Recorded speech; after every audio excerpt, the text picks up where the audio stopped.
Saudara-saudari yang terkasih, jumpa lagi dengan saya dalam Renungan Harian Pelita Hati hari ini, Jumat tanggal 1 Januari 2021, Hari Raya Maria Bunda Allah.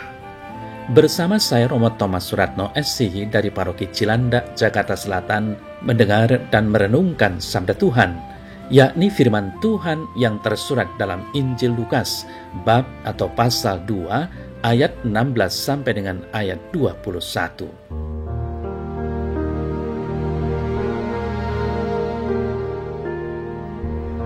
Para gembala cepat-cepat berangkat dan menjumpai Maria dan Yusuf dan bayi itu yang sedang berbaring di dalam palungan. Dan ketika mereka melihatnya, mereka memberitahukan apa yang telah dikatakan kepada mereka tentang anak itu. Dan semua orang yang mendengarnya heran tentang apa yang dikatakan gembala-gembala itu kepada mereka. Tetapi Maria menyimpan segala perkara itu di dalam hatinya dan merenungkannya. Maka kembalilah gembala-gembala itu sambil memuji dan memuliakan Allah, karena segala sesuatu yang mereka dengar dan mereka lihat semuanya sesuai dengan apa yang telah dikatakan kepada mereka. Dan ketika genap 8 hari dan ia harus disunatkan, ia diberi nama Yesus, yaitu nama yang disebut oleh malaikat sebelum ia dikandung ibunya.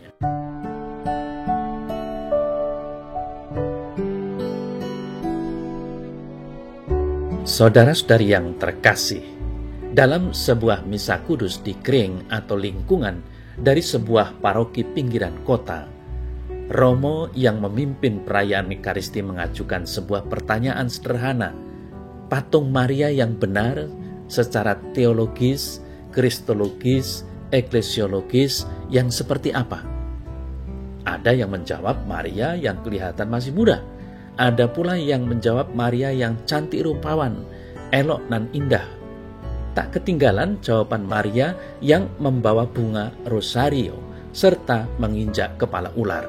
Sang Romo menanggapi, benar. Jawabannya benar, semuanya benar. Benar-benar deso. Umat yang hadir dalam perayaan Ekaristi itu ada yang tertawa, ada yang tersenyum, ada yang domblong. Kemudian Romo itu menjelaskan bahwa patung Maria yang benar adalah Maria yang menggendong bayi Yesus. Mau Maria yang kelihatan tua atau jelek atau cantik, menginjak ular atau menginjak kalajengking, semua sejauh dia bersama dengan Yesus, itu adalah Maria yang kita imani, yang Gereja Katolik imani. Saudara-saudara yang terkasih, dalam warta Injil hari ini, saudara-saudari yang terkasih, kita mendengar bahwa Maria menyimpan segala perkara itu di dalam hatinya dan merenungkannya. Yang disimpan dan direnungkannya adalah apa yang terjadi pada dirinya berkaitan dengan bayi Yesus.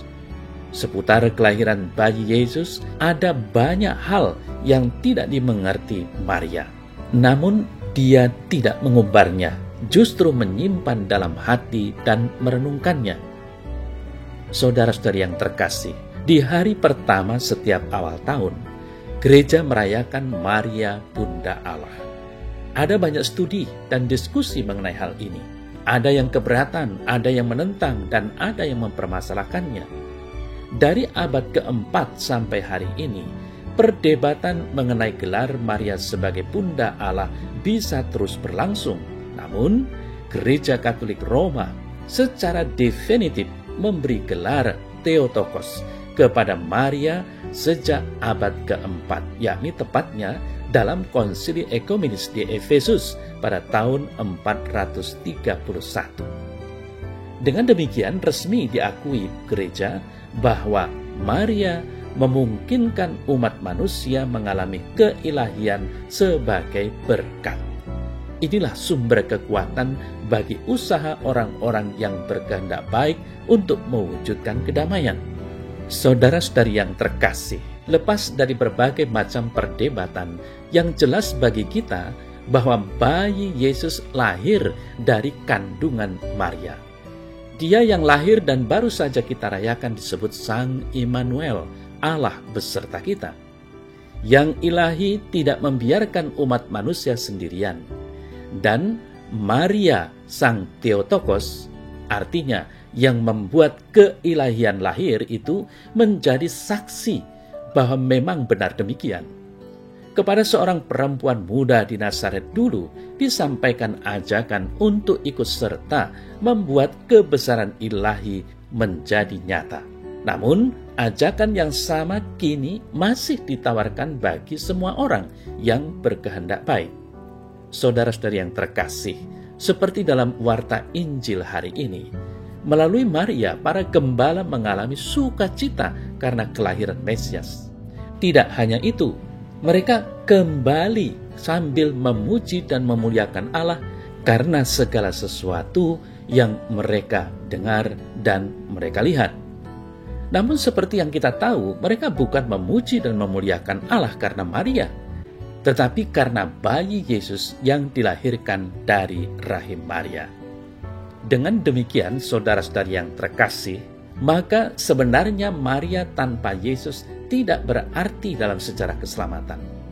Maria tanpa Yesus tidak mungkin diberi gelar Bunda Allah. Meskipun yang diperingati adalah Maria Bunda Allah, namun sebenarnya yang menjadi sentral dalam gelar itu adalah Yesus Kristus, Sang Raja Damai. Bersama di dalam dan karena Yesuslah gereja memberi gelar Maria Bunda Allah. Saudara-saudari yang terkasih, rahmat apa yang kita mohon untuk perjalanan hidup ke depan?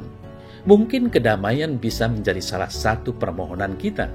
Damai untuk diri sendiri, damai untuk keluarga, damai untuk bangsa Indonesia, dan damai untuk dunia kita.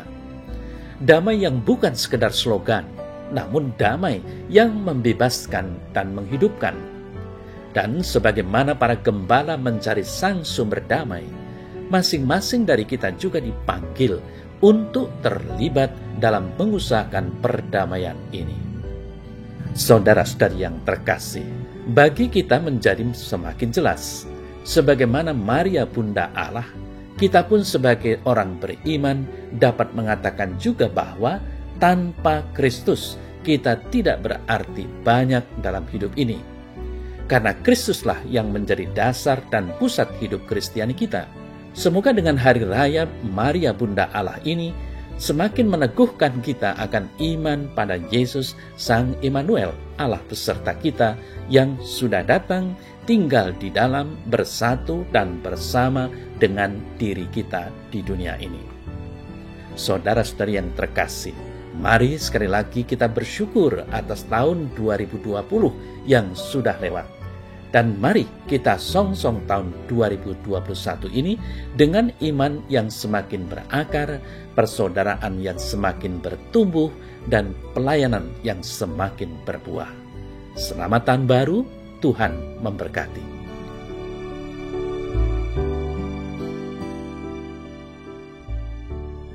Dalam nama Bapa dan Putra dan Roh Kudus. Amin. Ya Tuhan, kami bersyukur atas kehadiran Bunda Maria dalam sejarah keselamatan-Mu. Semoga teladan imannya menyemangati kami untuk lebih sungguh dan tekun dalam beriman. Bantulah kami untuk seperti Bunda Maria, menyimpan segala sesuatu dan merenungkannya dalam hati. Semoga permenungan itu membuahkan kebaikan dan kedamaian bagi diri kami sendiri dan bagi orang-orang yang ada di sekitar kami. Dengan demikian, kami senantiasa mampu semakin mendekatkan diri kepadamu, kini dan sepanjang segala masa. Amin. Dalam nama Bapa dan Putra dan Roh Kudus. Amin.